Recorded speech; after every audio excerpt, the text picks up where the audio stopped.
The story of the Trojan horse. So this story is not just a story, but it's actually what the enemy uses. The enemy uses the method of the Trojan horse to ruin your relationship with God, try to ruin your life, right? And he did the same thing to me.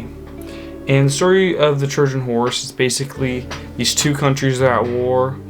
I think one of them's Troy, and the other I think is Greece. And basically the Greeks, I could be wrong, so don't get mad at me if I'm wrong, but basically the Greeks create this big wooden horse disguised as a gift for the Trojans, right? As a way to make peace. But in reality, inside this good gift that seems so good on the outside, inside is these people that once in the city at night come and destroy the city. And the enemy uses Trojan horse method with, especially for men, this is more targeted towards men in this video, with women, right? And so what I mean by this is maybe there'll be a girl that comes into your life and you're like, well, this is a gift from God.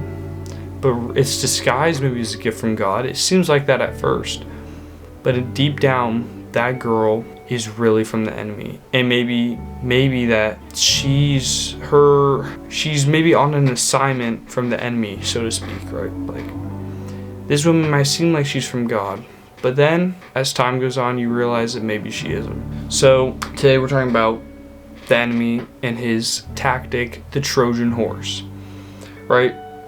And I've fallen into this trap multiple times. The enemy has made multiple Trojan horses towards me, right? And it's so difficult because you don't really know if that gift is from God until you see its true colors, right? And maybe even after you've seen the true colors, you feel like you're kind of trapped in that sin. You feel like maybe that you've committed that sin, and maybe you want to try something different, but you're being held back, right? And so Proverbs 5 is about avoiding immoral women. And so I'm going to read it to you guys. My son, pay attention to my wisdom. Listen carefully to my counsel. Then you will show discernment, and your lips will express what you've learned. For the lips of an immoral woman are as sweet as honey, and her mouth is smoother than oil. Just like how maybe there's a girl she's the most beautiful girl you've ever seen, and she's really into you, right? But just keep listening, okay? But in the end, she's bitter as poison and as dangerous as a double-edged sword. Her feet go down to death, her steps lead straight to the grave. Right? Maybe at first she seems all sweet, and like it says right here, right? Her lips are as sweet as honey, right? She seems amazing at first, but then slowly you see that you're starting to get poisoned. She's already gone, but she starts to drag you down with her, for she cares nothing about the path to life. She staggers down a crooked trail and doesn't realize it.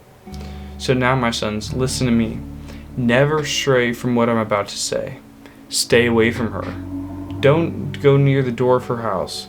If you do, you'll lose your honor, and will lose merciless people that you've achieved. Strangers will consume your wealth, and someone else will enjoy the fruit of your labor. And in the end you will groan in anguish when disease consumes your body. You will say, how I hated discipline. If only I had not ignored all the warnings.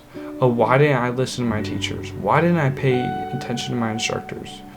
I've come to the brink of utter ruin, and now I must face public disgrace. And as someone who's fallen into this trap multiple times, I completely agree with the saying. Why didn't I listen? Why did I thought I knew better, right? Let's keep reading. Drink water from your own well. Share your love with only your wife.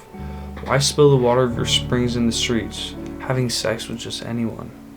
You should reserve it for yourselves. Never share with strangers. Let your wife be a fountain of blessing for you. Rejoice in the wife of your youth. She's a loving deer, a graceful doe. Let her breast satisfy you always. May you always be captivated by her love. Why be captivated, my son, by an immoral woman, or fondle the breasts of a promiscuous woman? For the Lord clearly sees what a man does, examining every path he takes. An evil man is held captive by his own sins. There are ropes that catch him and hold him.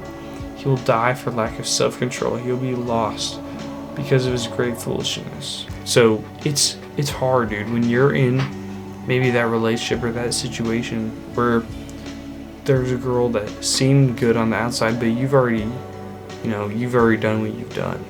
You already fell into the trap, right? Like it says, you're captivated. You're held captive by your own sin. And I know how hard it is to get out of that.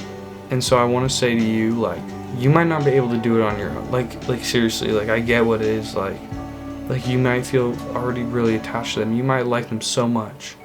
But what you have to do is just give it to God. Like, seriously, dude, just, Lord, I give this to you. If you don't want it, Lord, I want nothing to do with it, Lord.